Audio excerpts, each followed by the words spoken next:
નમસ્કાર વિદ્યાર્થી મિત્રો, કેમ છો? મજામાં ને? ઓકે, ચાલો ફરી પાછા આગળ વધીએ ટોપિક પર. રીકેપમાં માત્ર એટલું જ કહેવાનું કે તમે છેલ્લા લેક્ચરમાં પોસ્ટ્યુલેટ્સ, બરાબર, અભિધારણાઓ શીખેલા વાયુ મોડેલ માટે, અને આણ્વીય ગતિજ ઉર્જા, જેને આપણે અણુઓની સંખ્યા અને ઝડપ, એને સાંકળતો આલેખ તમે શીખી લીધેલો છે. ઓકે, આજે તમે જે નવું શીખવાનો છે, 2 લેક્ચર સુધી છે અલગ અલગ પ્રકારનું, પણ જે વિગત છે વાસ્તવિક વાયુમાં જે આદર્શ વાયુની સરખામણીમાં વર્તણૂકમાં વિચલન જોવા મળે છે, આવું શા માટે છે એવું વિચારવાનું છે. આપણે વૈજ્ઞાનિક તો વિચારી લીધું છે, આપણે શીખવાનું, સમજવાનું છે. પણ પહેલા તો નક્કી કરી લો કે ભાઈ વાસ્તવિક વાયુ કોને કહીએ છીએ? તો કે જે વાયુઓ બોયલનો નિયમ, ચાર્લ્સનો નિયમ અને એવોગેડ્રોનો નિયમ, એટલે એકચ્યુઅલી તો બોયલ, ચાર્લ્સ, ગેલુસેક ત્રણેય રાશિ તો છે જ તે, એ વાયુ નિયમો અને એવોગેડ્રોના સિદ્ધાંતનું ચુસ્તપણે, બરાબર, પાલન કરતા હોય તો જ એને આદર્શ કહેવાય. પણ આદર્શ વાયુ તો છે જ નહીં. આપણું વિધાન યાદ છે ને, આદર્શ હંમેશા કાગળ ઉપર સુંદર લાગે. એટલે એ વર્તણૂકમાં તમને વિચલન મળે છે, બદલાઈ જશે. એટલે આપણે સીધા જ પ્રશ્ન તરફ જવું છે. મેં પહેલો ક્વેશ્ચન મૂકેલો છે, વાસ્તવિક વાયુની, જે રિયલ ગેસીસ છે, એટલે વાસ્તવિક વાયુની આદર્શ વાયુની વર્તણૂકથી થતું વિચલન સમજાવો. વાસ્તવિક વાયુઓની આદર્શ વાયુની વર્તણૂકથી જે વિચલન જોવા મળે છે એની સમજૂતી આપો. ઓકે, તો મેં વાત કરી એ પ્રમાણે જે આપણે પ્રાયોગિક માહિતી મેળવીએ છીએ, આ શબ્દ વારંવાર આવશે, જે પ્રયોગશાળામાં પ્રાયોગિક જે માહિતી વૈજ્ઞાનિકોએ મેળવી છે અથવા આપણે મેળવીએ, તો એ વાસ્તવિક વાયુ માટે છે. ઓકે, પણ બોયલ, ચાર્લ્સ, ગેલુસેક એ નિયમો આદર્શ વાયુ માટે છે. એટલે બોયલનો નિયમ ચોપડીમાં એવું લખેલું છે તમને પાઠ્યપુસ્તકમાં કે ભાઈ બોયલના નિયમ અનુસાર બ્રેકેટમાં આદર્શ વાયુ માટે, અને પ્રાયોગિક મૂલ્ય તો વાસ્તવિક વાયુ માટે. આપણે જે રિયલ ગેસીસ છે એનો પ્રયોગ કરીએ છીએ, અને પેલા જે રૂલ્સ મૂક્યા છે, નિયમો, એ બધા જ આદર્શ વાયુ માટે છે. ઓકે, એટલે જે તમને પ્રાયોગિક રીતે માહિતી મળે છે અને આદર્શ વર્તણૂક, એટલે આદર્શ વાયુ માટેની જે સૈદ્ધાંતિક મોડેલ રજૂ કરેલું છે, એ બંને રાશિ સાથે સુસંગતતા હોવી જોઈએ, મનમેળ હોવો જોઈએ. પણ એવું થઈ શકતું નથી. શા માટે? તો આપણને ખબર પડી કે ભાઈ જે તમારી પાસે સમીકરણ છે, કયું? PV = nRT. આ જે સમીકરણ તમારી પાસે છે, એ સમીકરણની અંદર ટોટલ કેટલી રાશિ સંકળાયેલી છે? તો કે દબાણ, કદ અને તાપમાન. આ જે પરિસ્થિતિ હોય તમારી પાસે, કારણ કે 3 રાશિનો સમન્વય દેખાય છે તમને, સાચું ને? કારણ કે P એટલે દબાણ છે, V એટલે વોલ્યુમ, કદ છે, અને T એટલે ટેમ્પરેચર છે, અને N એટલે એવોગેડ્રોની મોલ સંખ્યા આપણે ધ્યાનમાં લઈએ જ છીએ ને. એટલે દબાણ, કદ અને તાપમાનની જે પરિસ્થિતિ છે એની અંદર દરેક સમયે આ નિયમનું પાલન ન થાય, એટલે આદર્શ વાયુ સમીકરણને અનુસરે નહીં, એટલે આપણે વાસ્તવિક વાયુ બોલીએ છીએ. ઓકે, વિચલન શા માટે જોવા મળે છે? તો બોયલનો નિયમ તમે જે શીખી લીધા છે, એમાં 2 પ્રકારના આલેખ હતા તમારી પાસે, યાદ છે ને? એક તો દબાણ અને કદનો જે આલેખ હતો, દબાણ અને કદનો આલેખ હતો, એ તમારી પાસે વક્ર હતો. અને બીજો જે આલેખ હતો, દબાણ અને કદનું વ્યસ્ત, P વિરુદ્ધ 1/v નો આલેખ જે હતો, એ તમારે ઉદ્ગમ બિંદુમાંથી પસાર થતો હતો. 2 આલેખ તમારી પાસે પુસ્તકમાં મૂકેલા છે. એક ત્રીજો આલેખ હતો, એ નવી બુકમાં નથી તમારી પાસે, પણ એ જાણકારી માટે હું કહી શકું કે તમારી પાસે જો આદર્શ વાયુ હોય, આદર્શ વાયુ, તો અહીંયા આગળ દબાણ અને કદનો ગુણાકાર P × V, અવલોકન તો છે જ તે, જુદા જુદા દબાણે જુદા જુદા દબાણે માપેલા કદના મૂલ્યો છે. હવે જો તમે દબાણ અને કદનો ગુણાકાર કરો તો P into V, અહીંયા જે રાશિ તમે મૂકેલી છે P into V વિરુદ્ધ દબાણ P નો આપણે ગ્રાફ પ્લોટ કરવો છે.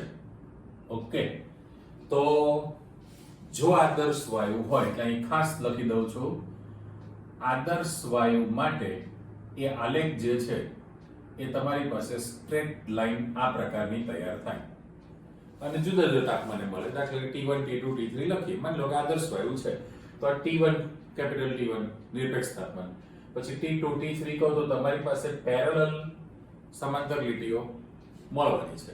પણ અત્યારે મેં તમને માહિતી આપી દીધી કે ભાઈ આદર્શ વાયુ હોય તો દબાણ અને કદનો ગુણાકાર P into V વિરુદ્ધ P નો આલેખ છે. તમે જેમ દબાણ વધારશો તો આદર્શ વાયુ માટે દબાણ અને કદનો ગુણાકાર પણ વધે જ છે. એક રાશિ વધી તો બીજી રાશિ જે છે તમારી પાસે વધતા ક્રમમાં તૈયાર થાય, એટલે સ્ટ્રેટ લાઈન આલેખ મળે છે. ઓકે, પણ વાસ્તવિક વાયુ જે છે વૈજ્ઞાનિકોએ પ્રાયોગિક રીતે બધી માહિતી મેળવી અને એનો ગ્રાફ પ્લોટ કરેલો છે. હવે એ જે ગ્રાફ તમને મળે છે, આપણે બે કલરનો ઉપયોગ કરીએ છીએ. તો સૌથી પહેલું અહીંયા આગળ દાખલા તરીકે આ જે બિંદુથી આપણે સ્ટાર્ટ કરીએ, ઓરિજિન 0 0 છે, બરાબર, દબાણ અને કદ. તો અમુક જે વાયુ છે, દાખલા તરીકે હું ગ્રાફ મૂકું છું તો પહેલો જે તમારી પાસે ગ્રીન કલરનો આલેખ જે છે આ પ્રાયોગિક અવલોકને તમે જોડેલા છે આની અંદર. ઓકે, તો આ હિલિયમ વાયુનો આલેખ ગ્રીન લાઇનિંગ મેં મૂકેલી છે. ઓકે, સેમ કોપી હજુ તમે આગળ વધશો તો H2 વાયુ માટે પણ તમારી પાસે આવો જ આલેખ મળે છે. આપણે ફરીથી મૂકીએ, ચલો ખોટવું નથી, આપણે એમ તેમ જ રાખીએ. તો આ બે વાયુ માટેની ચર્ચા કરો કે ભાઈ હિલિયમ વાયુ અને H2 વાયુ બે કલરનો આપણે યુઝ કરીએ છીએ. શું થાય છે તો કે તમે જેમ જેમ દબાણ વધારતા જાઓ, દબાણ રાશિ તમારી પાસે વધે તો દબાણ અને કદનો જે ગુણાકાર છે એ વેલ્યુ જે છે તમારી પાસે આગળ વધતી ગઈ છે, એ પણ વધારો દેખાશે. પેલું જે અચળ છે ને, આજે તમે વાત કરી એ આદર્શ વાયુ માટે કદ અને ગુણાકાર જે છે એ અચળ પદ થયું કહેવાય ખરેખર, P into V. બરાબર, દબાણ વધારશો તો P into V નો ગુણાકાર જે છે એ તમારું એક જ વેલ્યુ રહે છે, અચળ રાશિ થઈ કહેવાય આલેખ પ્રમાણે. ત્યારે પેલા બંને વાયુ માટે શું થાય છે તો કે જેમ દબાણ વધારો એમ દબાણ અને કદનો ગુણાકાર વધતા ક્રમમાં છે, રાઈટ, વધે છે એની અંદર. પણ એના બદલે બીજા વાયુ તમને મૂકેલા છે. દાખલા તરીકે કાર્બન મોનોક્સાઇડ છે અને મિથેન વાયુ છે. તો મિથેન જે વાયુ છે, હવે એના માટે રેડ ફેન આપણે યુઝ કરીએ છીએ. તો મિથેનમાં જે બિંદુ છે એમાંથી તમારી પાસે પહેલા ગ્રાફ મૂકી દો, પછી આપણે ચર્ચા કરીએ. તો મિથેનની અંદર તમારી પાસે આ એક CH4 આપી દીધું છે. ઓકે, અને હજુ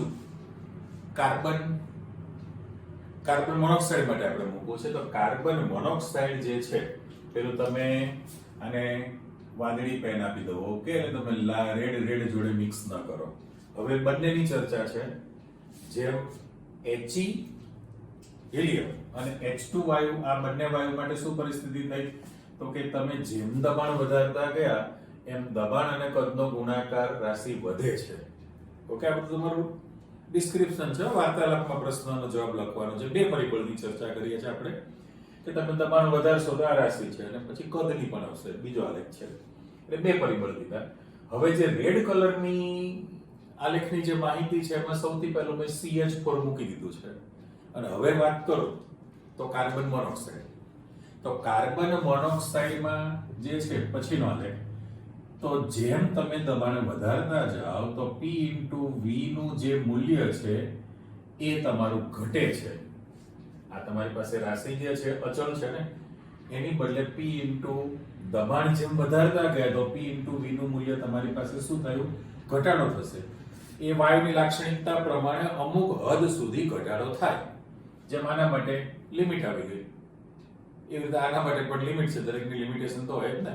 એટલે અહીંયા આગળ હવે પરિસ્થિતિ કેવી છે, અમુક દબાણ પછી તમારી પાસે આલેખ જે છે આદર્શ વાયુને કાપે છે. જો આદર્શ વાયુને કાપે છે. અહીંયા પણ આપણે કહી શકીએ છીએ કે આદર્શ વાયુને કાપે છે, અહીં પણ આદર્શ વાયુના આલેખને કાપે છે.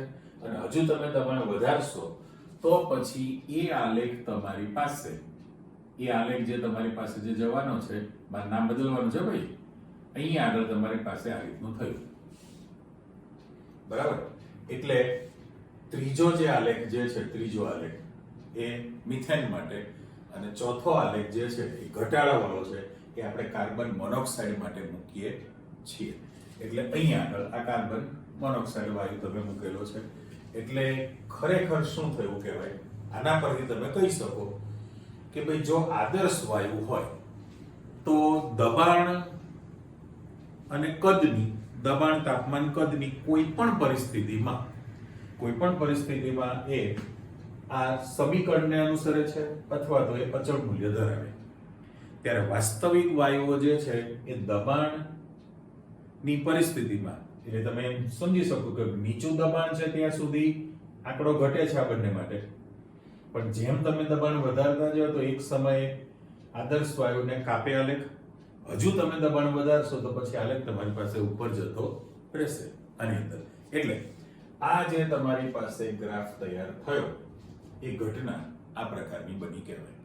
એટલે વિચલન, આ જે વિચલન જોવા મળે છે પેલું આલેખ ધનમાં ગયો છે, એને ધન વિચલન કહેવાય. આપણી પાસે ડિટેલમાં મોટો પ્રશ્ન છે જ.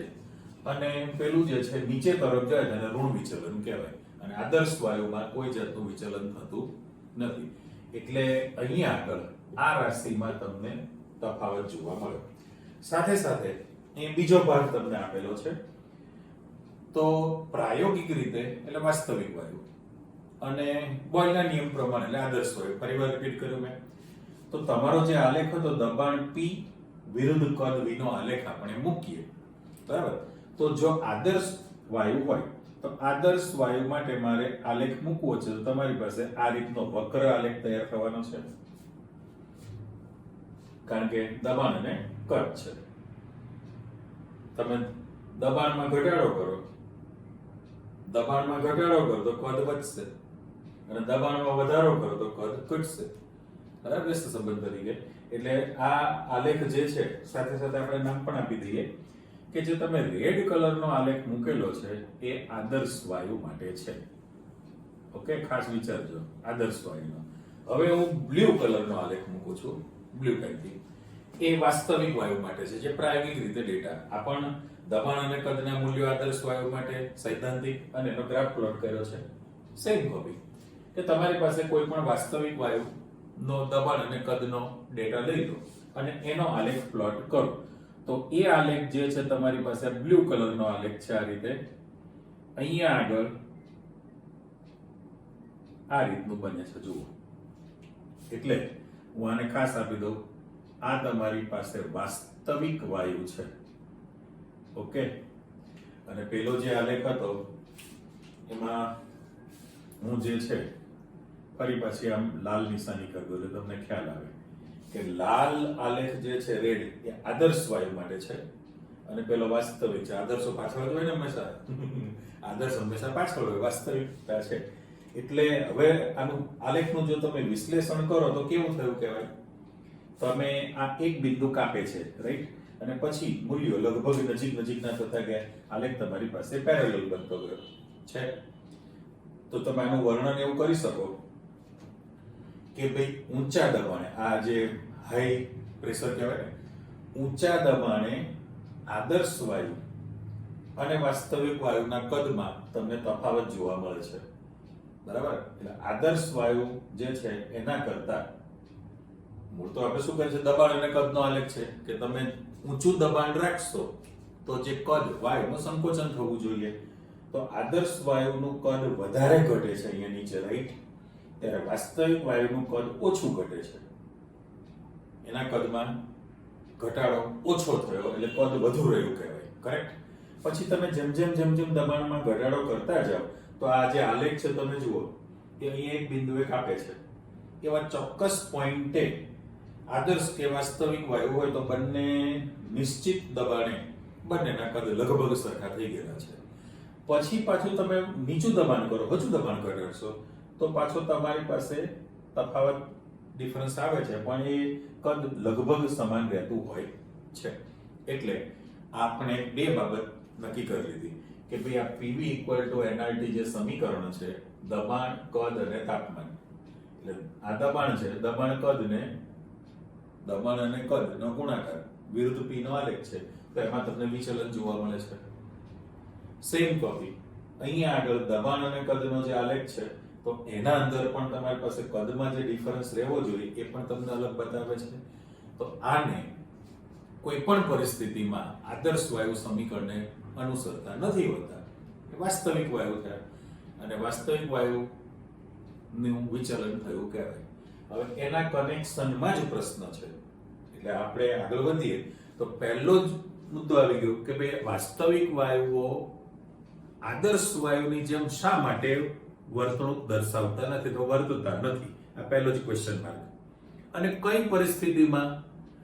પરિસ્થિતિમાં એમને આવું વિચલન કરવું પડે છે, આ બીજો પ્રશ્ન છે. એટલે વૈજ્ઞાનિકે એનો અભ્યાસ કર્યો અને એના પરથી નક્કી કરીને કીધેલું છે. હવે આપણે અહીંયા આગળ લાસ્ટ ટાઈમ જે તમે પ્રશ્ન શીખેલા એના કનેક્શનમાં છે, વાંચો. ક્વેશ્ચન તમને મૂકેલો છે કે ગતિજવાદની અયોગ્ય ધારણાઓ સમજાવો. હવે 7 પરિકલ્પના આપણે કીધેલી હતી, ધારણા, પરિકલ્પના, પોસ્ટ્યુલેટ્સ, અને એ વખતે કીધેલું કે નેક્સ્ટ ક્વેશ્ચનમાં ફરીવાર આવશે. તો પહેલામાં પહેલી કે વાયુનો જે ગતિજવાદની જે ધારણાઓ હતી એમાં 2 ધારણામાં તમને તકલીફ હતી. પહેલી ધારણા એવી હતી કે ભાઈ વાયુમાં અણુઓ વચ્ચે, ચલો આખો શબ્દ મૂકી દઈએ, આંતર આણવીય આકર્ષણ બળ પ્રવર્તતું હોતું નથી. એટલે મારે માત્ર આના પર ચોકડી પાડી દેવાની છે કે ભાઈ વાયુમાં અણુઓ વચ્ચે આંતર આણવીય આકર્ષણ બળ પ્રવર્તતું હોતું નથી. કારણ કે ખૂબ જ નહીવત છે, સૌથી ઓછું, ઘરમાં સૌથી વધુ, પ્રવાહીમાં એના કરતા ઓછું, વાયુમાં તો નગણ્ય, નિગ્લિજિબલ છે. એક આ વસ્તુ હતી, દરેકનું આપણે વિશ્લેષણ કરીએ છીએ. અને બીજી બાબત, 2 જે ચર્ચા હતી, બીજું તમને કહે છે કે ભાઈ પાત્રના કદની સરખામણીમાં, પાત્રનું કદ છે એની જે લખી દઉં, એની સરખામણીમાં વાયુનું જે કદ છે, વાયુ અણુઓનું કદ નગણ્ય છે, અથવા એને ધ્યાનમાં લેતા હોતા નથી, એને અવગણવામાં આવે છે. તો એ બીજી જે માહિતી છે, આપણે કલર બદલી નાખો કે ભાઈ પહેલી વાયુના કદ જે છે એ નિગ્લિજિબલ છે. હવે આ 2 બાબત જે કીધી છે એમાં આપણી પાસે સુધારા વધારે થતા જશે.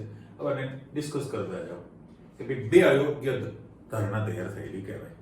પહેલું જ તમને કીધું છે કે વાયુમાં અણુઓ વચ્ચે આંતરઆણવીય આકર્ષણ બળ હાજર હોતા નથી. હવે પ્રશ્ન એમ થાય કે જો તમે આનું વિશ્લેષણ આપો કે આંતરઆણવીય આકર્ષણ બળ જો શક્ય ન હોય, આંતરઆણવીય આકર્ષણ બળ પ્રવર્તતું ન હોય, તો તમે વાયુનું જિંદગીમાં, એટલે શબ્દ મૂકીએ કદાપી, એવું તો લખાય નહીં, જિંદગીમાં એવું ના થઈ શકે, એવું ન લખાય, કદાપી વાયુનું કદાપી પ્રવાહીકરણ થઈ શકે નહીં. ઓકે, એનું પ્રવાહીકરણ થઈ શકે નહીં. હવે આપણે સમજી લીધેલું છે કે કોઈ પણ વાયુ છે, એટલે આમ તો પદાર્થની 3 અવસ્થા, ઘન, પ્રવાહી ને વાયુ. જો તમે દબાણમાં કે તાપમાનમાં કે બંને પરિબળમાં ફેરબદલી કરો તો તમે એની ભૌતિક અવસ્થા બદલી શકો છો. રાઈટ? ઉદાહરણ નથી કેવું, મારે શરૂઆતમાં શીખી લીધું છે. હવે કોઈ પણ વાયુનું પ્રવાહીકરણ કરવું છે, એટલે વાયુનું ટેમ્પરેચર તમે ઘટાડી દો, બરાબર? એટલે આપણી પાસે 2 શક્યતા છે ને, કે પ્રવાહીકરણ કરી શકતા નથી. પ્રવાહીકરણ માટે શું કરવું પડે, તો કે વાયુનું ઠારણ, એટલે એક તો એનું ટેમ્પરેચર તમારે ડાઉન કરવું પડે, આ પહેલું પરિબળ. અને સાથે સાથે એની અંદર ઊંચું દબાણ પણ આપવું પડશે. બંને શબ્દ ક્લિયર કરો કે જો વાયુનું તમારે પ્રવાહીકરણ કરવું હોય તો વાયુનું ઠારણ, એટલે એનું ટેમ્પરેચર તમારે નીચું લઈ જવું પડે, અને સાથે સાથે એનું દબાણ પણ ઊંચું રાખવું પડે. તો પરિસ્થિતિ કેવી થઈ કે જો તમે આંતરાણવીય આકર્ષણ બળ પ્રવર્તતું ન હોય, બળ લાગે જ નહીં, તો તમે દબાણ વધારીને અણુઓને એકબીજાની નજીક લાવી શકતા જ નથી. એટલે એનું પ્રવાહીકરણ નથી શકે. બરાબર, પ્રવાહીકરણ શક્ય નથી. તમે તાપમાન ઘટાડશો, નીચું તાપમાન કરો તો ઠારણ થયું કહેવાય, પણ માત્ર તાપમાન ઘટવાથી વાયુનું પ્રવાહીકરણ થતું નથી. એ તમે નેક્સ્ટ ક્વેશ્ચનમાં એન્ડ્રુઝ પ્રયોગ શીખવાના છો. સાથે સાથે દબાણ પણ જરૂરી છે. હવે જ્યારે તમે વાયુ છે એના પર તમે દબાણ વધારશો તો અણુઓને એકમ કદમાં અણુઓની સંખ્યા વધુ સમાય, એટલે વાયુ ઘટ બન્યો કહેવાય. એકદમ જો નજીક આવી જાય, એકદમ અણુઓ જો ખૂબ જ નજીક આવી જાય તો એની અંદર અપાકર્ષણ બળ પ્રવર્તે. અપાકર્ષણ બળ પ્રવર્તે તો એકબીજાને ધકેલવા માટે પ્રયત્ન કરે. એટલે અને પહેલા દિવસે મેં કહેલું હતું કે ભાઈ જો તમે આંતરાણવીય બળ હોય જ નહીં તો તમે H2 વાયુ ભરેલો છે તો ચીપિયાથી H2 નો 1 અણુ 2 અણુ 10 નંગ ગણી તમે છૂટા પાડી શકો ને? નથી. તમે વાયુ પાત્ર ભરેલો, સહેજ જગ્યા રહી જાય તરત જ શંભુ મેળો બહાર નીકળે, ચલો ફરવા, તમારી જેમ જ. બરાબર, સ્કૂલની અંદર દાખલા તરીકે he or she શિક્ષક હાજર ન હોય તો તરત જ સતપેટીનો પીરિયડ આપો ને, ગ્રાઉન્ડ પર જઈએ, તરત દોડી ભાગો છો ને. એટલે અહીંયા આગળ વાયુ પાત્રમાં સહેજ બારીક છિદ્ર રહી ગયેલું હોય, તરત નીકળી જશે. એના માટે એક વ્યાખ્યા છે નિહિસરણ શબ્દ કહે છે, ની પછી 2 ટપકા. વાયુ ભરેલા વાયુ પાત્રના બારીક છિદ્રમાંથી વાયુને પ્રસરણ પામવાની ઘટનાને નિહિસરણ કહેવાય. ઓકે, એટલે આની અંદર આ શક્ય ન બને, ઠારણ નથી શકે. અને તમે જેવું દબાણ વધારશો તેનું સંકોચન ન થઈ શકે. ખરેખર તો તમે દબાણ વધારશો એટલે એકમ કદમાં અણુઓની સંખ્યા વધે છે, નજીક પણ ગોઠવાઈ શકે છે, ઘટતા વધી શકે છે, એટલે સંકોચન થઈ શકે છે આની અંદર. અને બીજું પરિબળ તમને એમ કહે છે કે ભાઈ પાત્રના કદની સરખામણીમાં અણુઓનું કદ તમે ખૂબ જ નગણ્ય લીધેલું છે. હવે એ પણ શક્ય નથી, કારણ કે આ નીચે આપણે આકૃતિમાં ક્વેશ્ચન મૂકીએ જ છીએ. અહીંયા શું વિચારવામાં આવે છે કે દાખલા તરીકે વાયુ ભરેલું પાત્ર છે. એ વાયુ ભરેલા પાત્રની અંદર વાયુના અણુઓને ગોળા સ્વરૂપે સોલિડ ફોર્મમાં તમારે આમ વિચારવા પડે છે. એટલે એને ઘન સ્વરૂપે ઘન સ્વરૂપે તમે એને કલ્પો. બરાબર, હવે પાત્રનું કદ જે છે, પાત્રનું કદ છે એ v છે. પાત્રનું કદ તમારી પાસે v આપણે મૂકી દીધું તો v જે પાત્રનું કદ છે એટલું જ વાયુનું કદ તમે સ્વીકારીને આગળ ચાલો છો. બરાબર, પણ વાત કરીએ પ્રમાણે કે ભાઈ જો એને ઘન સ્વરૂપે વિચારવામાં આવે, ઘન સ્વરૂપે જો તમે વિચારશો તો પછી અહીંયા આગળ જે ટોટલ કદ છે, આપણે અહીંયા આગળ પછીના પ્રશ્નમાં સુધારો કરવાના જ છીએ, કારણ કે આ જે વિગત મૂકી છે એને સમાવવા માટે હું ખાલી અંદર સહેજ આછી ટપકા પાડી દઉં છું. તો વાયુના જે આ ગોળા સ્વરૂપે અણુ વિચારેલો છે તો એ અણુને ફરવા માટેનો જે અવકાશ છે, ફરવા માટેનો અવકાશ એ ટોટલ અવકાશ કરતા ઓછો થયો કહેવાય. સાચી વાત છે કે નહીં? કારણ કે આ બધાને તમે એકત્રિત કરો તો એક જ જગ્યાએ તમે એકઠા કરી શકો. અમુક હદ પછી વધારે સંકોચન થઈ શકતું નથી. એટલે તમે કુલ અવકાશ જે છે એની સાપેક્ષમાં વાયુના અણુને કદ જે છે ખાલી જગ્યાની સાપેક્ષમાં અવગણી શક્યા છો, ન ગણ્યા છે. ખરેખર ગણતરીમાં લેવું પડે. એટલે એ ન ગણ્ય સ્વીકાર્ય છે જ નહીં. કારણ કે જો તમે ગણતરીમાં ન લો તો ગોળા સ્વરૂપે કલ્પી લો, તમે દબાણ વધારશો તો પરિસ્થિતિ કેવી થવાની છે કે આ જેવા એકબીજાની વધુ નજીક આવશે તો એમની વચ્ચે તરત જ અપાકર્ષણ બળ પ્રવર્તે. બરાબર, એટલે આંતરાણવીય આકર્ષણ બળ પણ હાજર જ છે, ભલે ઓછું છે પણ નહિવત શબ્દ વાપરીએ છે, હાજર હોતા નથી એવો શબ્દ વાપરી શકાય નહીં. અને બીજી બાબત છે કે ભાઈ એ ગોળા સ્વરૂપે છે, નજીક આવે અપાકર્ષણ બળ પ્રવર્તે. અમુક હદ પછી તમે સંકોચન કરી શકતા નથી એની અંદર. અને ફરવા માટેનો જે અવકાશ છે તો જે દબાણ રાશિમાં પણ ફેરબદલી થાય ને, દબાણ જે છે, આપણે દબાણ કોને કહીએ છીએ? તો જાણો છો કે ભાઈ વાયુના અણુઓ પરસ્પર તો અથડાશે, પણ જ્યારે વાયુનો અણુ પાત્રની દિવાલ સાથે અથડાય, પાત્રની દિવાલ સાથે જે અથડાશે એ અથડામણનો જે દર છે એને આપણે વાયુનું દબાણ કહીએ છીએ, બરાબર? હવે તમારી પાસે ગોળા સ્વરૂપે હોય તો પછી એને અથડાવવા માટે એકબીજાને વચ્ચે નડતરરૂપ થાય કે આ અણુને જે છે આને દોડીને આ બધું જવું હોય, દાખલા તરીકે, બરાબર? આ એની કલ્પના કરો ને કે ભાઈ આ હજી એક આપણે મૂકી દઈએ, ચાલો. અથવા તો ઓલરેડી છે જ ને, આપણે આકર્ષણની માહિતી આપી છે કે ભાઈ જેવું નજીક આવે એટલે આકર્ષણ બળ પ્રવર્તે. હવે આ અણુને દાખલા તરીકે અથડામણ દિવાલ પર કરવું છે તો વચ્ચે તમને અડચણરૂપ આવે કે નહીં? બીજો દોડીને બાજુ આવતો હોય, કારણ કે સતત અસ્તવ્યસ્ત અયોજિત ગતિ કરતા હોય, એટલે આ બંને અભિધારણા જે છે અયોગ્ય છે, જે સ્વીકારવી છે નમૂનામાં ન ચાલે. અને એના કનેક્શનમાં જ તમારી પાસે પ્રશ્ન પાછો આવે છે. પ્રશ્ન તમે જોઈ લો, મેં અત્યારે આમ જોઈન્ટમાં લખેલું છે, પછી છૂટું કરો કે ભાઈ વાન ડર વાલ્સ સમીકરણ તારવો. આ જે છે વાન ડર વાલ્સ સમીકરણ તારવો, તો એના માટે જે પેલી આકૃતિ મૂકી છે એ મેં ફરી આકૃતિ મૂકી છે. જે અભિધારણા હતી કે ભાઈ વાયુની અંદર અણુઓ સતત ગતિશીલ છે. હવે સતત ગતિશીલ હોય તો દબાણ આપણે કોને કહીએ છીએ? દબાણ તો પાત્રની દિવાલ સાથે અથડાઈને જે દબાણ ઉત્પન્ન કરે ને આપણે દબાણ કહીએ છીએ. પણ પરિસ્થિતિ આ આકૃતિમાં તમે જાઓ, હવે થાય કેવું? દાખલા તરીકે આ વાયુનો એક અણુ છે, આપણે વચ્ચે અવકાશમાં સેન્ટરમાં વિચારીએ તો પરિસ્થિતિ એવી થવાની કે એ અણુ પ્રત્યે બીજા અણુઓનું આકર્ષણ બળ પણ લાગવાનું હોય છે. જો મેં આ તમને આપી દીધું, જેને આપણે આંતર આણ્વીય આકર્ષણ બળ કીધેલું છે, જે અસ્તિત્વ ધરાવે છે. એટલે પરિસ્થિતિ કેવી થઈ કે આ અણુ ખરેખર તો દબાણ એટલે બધા જ અણુએ પાત્રની દિવાલ સાથે અથડાવવાનું, એનું ઓરિજિનલ દબાણ થયું કહેવાય, બરાબર? આદર્શ તરીકે આપણે વિચારીએ.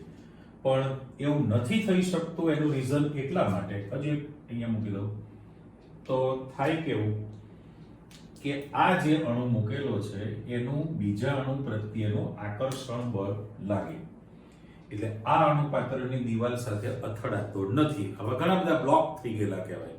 આ પહેલું પરિબળ છે.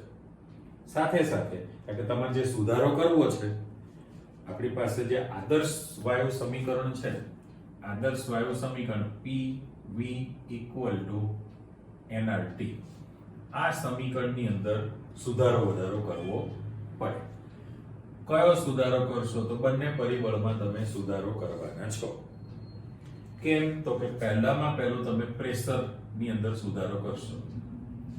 તો વાત કરી એ પ્રમાણે કે ભાઈ અણુઓ પાત્રની દિવાલ સાથે અથડાશે અને દબાણ ઉત્પન્ન કરે તો એ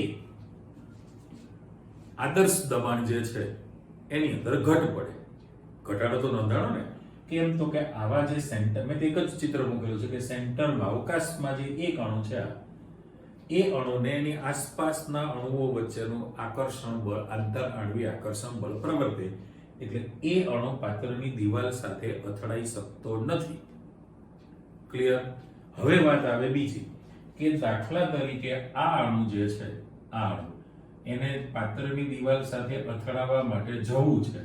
એ જેવો અથડાવવા જતો હોય તો હવે પરિસ્થિતિ કેવી થાય કે એની દિવાલની એકદમ નજીક ગયો છે, નજીક અથડાવવા માટે જાય, પણ એના પછીના જે અણુઓ છે, જો આ રેડ પેન મૂકું છું, એ અણુઓ એને પોતાની તરફ ખેંચી લે, આકર્ષે છે, તો એને અથડાતો અટકાવી દે. અથડાતો શું કરશે? અટકાવી દેશે. એટલે ઘણી વખત એવું બને ને, ઉદાહરણ આપું કે પેલું મિમિક્રી વાળા કહેતા હોય છે કે ઘણી વખત દરવાજાનો જે ગેપ હોય એ વસ્તુ તમારે અંદર મૂકવો હોય, કોઈ તમને મદદરૂપ થવા આવે, બરાબર? ઘણી વખત શું થાય, તમે આ બાજુ જોર લગાડો, પેલો પણ સામેથી જોર કરે, એટલે વચ્ચોવચ્ચ સ્થિર રહે, સંતુલન સ્થિતિ આપણી સાયન્સની ભાષામાં. એટલે અને ફિલ્મ પિક્ચરમાં, તમે હિન્દી પિક્ચરમાં જોવો છો ને, પેલું સુસાઇડ, ઇંગ્લિશ શબ્દ, આ આપઘાત કરવા માટે જાય, બરાબર, કૂવામાં કૂદવા જાય, પેલું બ્રિજ ઉપરથી જમ્પ મારવા જાય, બિલ્ડિંગ પરથી પડવા જાય, અને આમ તૈયારી કરતું હોય તો આ કોક એને અટકાવી દે. બસ એ ઘટના છે. એટલે આ જે અણુ છે, આ અણુ, આ બધું ગુજરાતીમાં લખાણ છે, આ અણુ પાત્રની દિવાલ સાથે અથડાવા જાય, એકદમ નજીક જે નજીક અથડાવા જવાનો હતો, સમજો, તો એની પછીના જેટલા છે, જ્યાં દેખાય છે ને, હું આમ તમને રાઉન્ડ મૂકી દઉં, એની પછીના જેટલા અણુઓ છે આ બધા, એ એની પોતાની તરફ ખેંચે, તો આ બિચારો સુસાઇડ કરી ન શકે. બચાવી દીધું ને? તો એ પણ અટકી ગયા, આ લોકો પણ અટકી ગયેલા છે. એટલે જે વાસ્તવિક દબાણ હોવું જોઈએ એની અંદર, એટલે હોવું જોઈએ એના કરતા દબાણની અંદર ઘટ ઉત્પન્ન થાય. હવે એ ઘટને દર્શાવવા માટે તમને જે સૂત્ર મૂકેલું છે, શું કહે છે, તો કે આની અંદર સુધારો જે કરવાનો છે એ સુધારામાં a(n²/v) આટલો પદની અંદર તમારે ઉમેરો કરવો પડે, દબાણની અંદર, આ પદની અંદર. ઓકે, એટલે અમારે ફરી પાછું લખવું હોય તો તમારી પાસે જે દબાણ છે, આ જે છે એ આદર્શ દબાણ હોવું જોઈએ. તમને જે મળશે એ વાસ્તવિક દબાણ થયું. આ ઓકે, વાસ્તવિક છે એટલે એને પ્રાયોગિક રીતે અવલોકેલું દબાણ, એવો શબ્દ પણ તમે વાપરી શકશો. હોવું જોઈએ આદર્શ દબાણ જે તમારી પાસે હોવું જોઈએ, એના બદલે જે તમને વાસ્તવિક દબાણ મળે છે અવલોકેલું, એ ઓછું મળવાનું છે ને, બરાબર. એટલે આ રાશિ ઉપર દાખલા તરીકે મારે લખવી આ પદ માટે, તો તમે એમ લઈ શકશો કે રિયલ, અને પેલું જે છે આ રિયલ છે ને પેલું આઈડિયલ કહેવાય.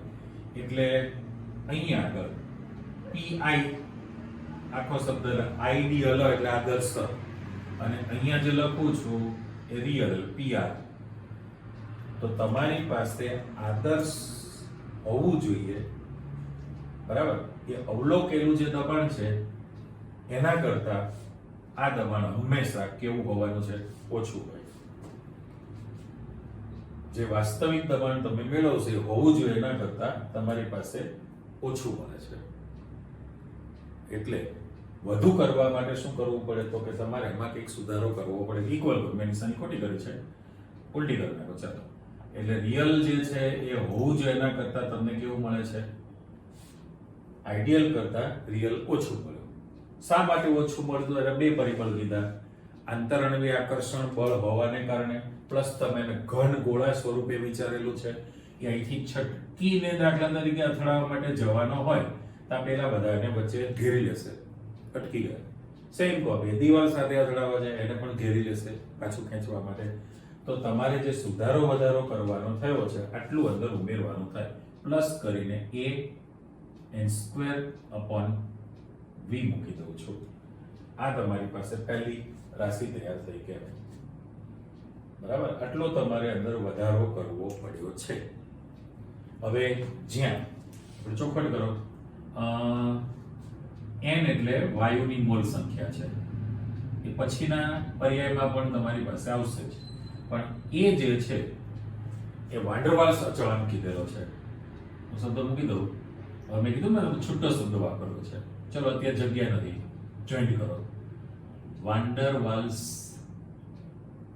અચળાંક શબ્દ કીધેલો છે. હવે આ જે અચળાંક છે એ અચળાંક એ વાયુની લાક્ષણિકતા પર આધાર રાખે.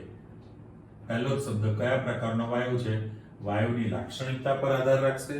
અને ફરી પાછું આપણે આપો કે એ દબાણ અને તાપમાનથી સ્વતંત્ર છે. દબાણ અને તાપમાનથી કેવું છે, સ્વતંત્ર છે. એટલે પહેલા તો અહીંયા જે તમે આટલું અંદર ઉમેરો કરો છો, સુધારો, એટલે કે તમારી પાસે જે આદર્શ હોવું જોઈએ એ માપેલું છે, ઓછું છે, એમાં તમારી પાસે સુધારો થયો. n એટલે વાયુની મોલ સંખ્યા છે, v એટલે પાત્રનું કદ છે, અને a વાન ડર વાલ્સ અચળાંક તમે શબ્દ વાપર્યો. હવે એ વાયુની લાક્ષણિકતા પર આધાર રાખશે. સાથે સાથે એ દબાણ અને તાપમાનથી પાછું કેવું છે? સ્વતંત્ર છે. ઓકે, હવે બીજો એક સુધારો કરવો છે. એ સુધારામાં અહીં દેખાય જ છે કે તમારી પાસે પાત્રનું કદ V છે. પાત્રનું કદ V છે અને વાયુની મોલ સંખ્યા તમારી પાસે સ્મોલ n લીધેલી જ છે. તો વાયુના અણુઓનું કદ, આ જે વાયુના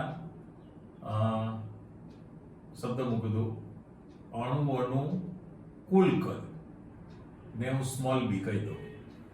ઓકે, બંને રાશિ પાસેની જ છે. પાત્રનું કુલ કદ V હતું અને અણુઓનું કુલ કદ, જેટલા અણુ છે પોતાનું જે કદ છે, એને આપણે સ્મોલ b તરીકે વિચારેલું છે. તો પરિસ્થિતિ કેવી થવાની છે કે આજે તમારી પાસે અહીંયા પણ સુધારો થવાનો ને, V જે છે એ વાયુને ફરવા માટે કુલ કદ પ્રાપ્ત થયેલું છે જ નહીં. પરિસ્થિતિ કેવી થઈ છે? વાત કરીએ પ્રમાણે કે આને ગતિ માટે સતત જે ગતિ કરવાની છે એની અંદર અવરોધરૂપ થાય. વાયુના અણુઓ પોતે જ અવરોધ બની શકશે એની અંદર, એટલે ગતિ એમાં ઘટવાની છે. તો આ અણુઓના કુલ કદને તમે સ્મોલ b તરીકે વિચારી લો. તો અહીંયા જે તમારે સુધારો કરવાનો થાય એ સુધારા માટે કુલ કદ કરતા તમારી પાસે v minus n into b તમારે મૂકવાનું થશે. v માઇનસ nb બાદબાકી કરવી પડે ને, કારણ કે તમે સ્વીકારી ચાલો છો કે વાયુનું કદ પાત્રના કદ જેટલું છે. ના, પણ તમે ઘન ગોળા સ્વરૂપે વિચારો છો તે બધા જ જેટલા અણુઓ છે વાયુના, એના અણુઓનું કુલ કદને સ્મોલ b લઈ લો અને મોલ સંખ્યા તમારી પાસે n છે. n મોલ સંખ્યા છે, b અણુઓનું કુલ કદ છે. તો ફરવા માટેનો જે અવકાશ છે, અવકાશમાં ઘટાડો થયો કહેવાય. v માઇનસ nb કરવું પડે. સાચી વાત છે. એટલે તમારી પાસે આદર્શ વાયુ સમીકરણની અંદર સુધારા વધારા થયા. એક તો દબાણની અંદર વાસ્તવિક દબાણમાં તમારે કઈક રાશિ ઉમેરશો ત્યારે આદર્શ થયું કહેવાય. અને કદ જે છે એ કદની અંદર તમારે બાદબાકી લેવી પડે વાયુના અણુનું કુલ કદ. તો પછી આ બંને જે સુધારા છે, બંને સુધારા જો તમે અહીંયા મૂકી દો આ સમીકરણની અંદર, આદર્શ વાયુ સમીકરણમાં, તો હવે કેવું થશે તમારી પાસે આની અંદર કે ભાઈ p પ્લસ તમારે p plus a n square upon v મૂકવાનું થશે. a n square upon v તમે મૂકેલું છે. ઓકે, આ પહેલું પદ. અને બીજું પદ v માઇનસ nb કરી દો equal to n r t તૈયાર થયેલું કહેવાય. તો આની અંદર આખું જે સમીકરણ છે એ સમીકરણને હું બ્લોક કરી દઉં. તો આ જે સમીકરણ છે, હવે છોટો શબ્દ આપણે મૂકીએ છીએ ભાઈ, ઉપરોક્ત સમીકરણ જે છે એને વાન ડર વાલ્સ, સ્પેલિંગ પ્રમાણે વાન ડર વાલ્સ, બરાબર, વાન ડર વાલ્સ સમીકરણ તરીકે ઓળખવામાં આવે છે. આ તમારું જે છે વાન ડર વાલ્સ સમીકરણ બનેલું કહેવાય. એટલે જે તમે સુધારો કરેલો છે એમાં દબાણની અંદર an સ્ક્વેર અપોન v નો ઉમેરો કર્યો છે અને સાથે સાથે અહીંયા આગળ કુલ કદમાંથી તમે વાયુના અણુના કદને બાદબાકી લીધેલી છે. એટલે એ ફેરબદલી કરે ત્યારે તમારી પાસે આખું વાન ડર વાલ્સ સમીકરણ તૈયાર થયેલું કહેવાય આની અંદર. એટલે બંને એકચ્યુઅલી 3 પ્રશ્નો તમે શીખી લીધા કે ભાઈ વાસ્તવિક વાયુઓની વર્તણૂકમાં જે વિચલન જોવા મળે છે એના માટે 2 પરિબળ તમે કીધા છે. ત્યાર પછીના પ્રશ્નમાં અયોગ્ય જે ધારણા હતી કે આંતરાણુય આકર્ષણ બળ પ્રવર્તતું હોતું નથી, એ બાબત ખોટી છે. બળ લાગે છે અને એના કારણે જ એકત્રિત એકઠા રહેતા હોય છે. અને વાયુના અણુના કદને પાત્રના અવકાશના કદની સાપેક્ષમાં ખૂબ જ નિગ્લિજિબલ છે, ના ચાલે, ગણતરીમાં લેવું પડે. અને વાન ડર વાલ્સ સમીકરણ જે તમે તારવો છો, તો જે આદર્શ વાયુ સમીકરણ છે એમાં જે દબાણ જે ચર્ચા કરી કે આ ઘટનાને કારણે દબાણમાં ઘટ મળે છે, એટલે એટલું ઓછું મળે છે. તો એ પ્રાયોગિક જે તમે મેળવો છો એમાં ઉમેરો કરવો પડે આટલા પદનો. અને પાત્રનું જે કદ છે એના કરતા અણુઓનું જે કદ છે, અણુઓનું કદ એ બાદબાકી કરો એટલો જ અવકાશ તૈયાર થયેલો કહેવાય એની અંદર. તો એ તમે સુધારો વધારો જે કરેલો છે એ તૈયાર કરી દીધેલો કહેવાય. આને આપણે વાન ડર વાલ્સ સમીકરણ તરીકે ઓળખવામાં આવે છે. અને આ જ વસ્તુ હજુ તમે પછીના પ્રશ્નમાં પણ વિચલન વાળું શીખવાના જ છો કે ભાઈ વિચલન કઈ રીતે તૈયાર થશે, એ પણ ગ્રાફ વાળો પ્રશ્ન છે. અને વાયુનું પ્રવાહીકરણ તમે શીખવાના. ઓકે, આટલું જુઓ, તૈયાર કરી નાખો. ફરી પાછા નવા 2 પ્રશ્નો શીખીશું. ઓકે, આવજો.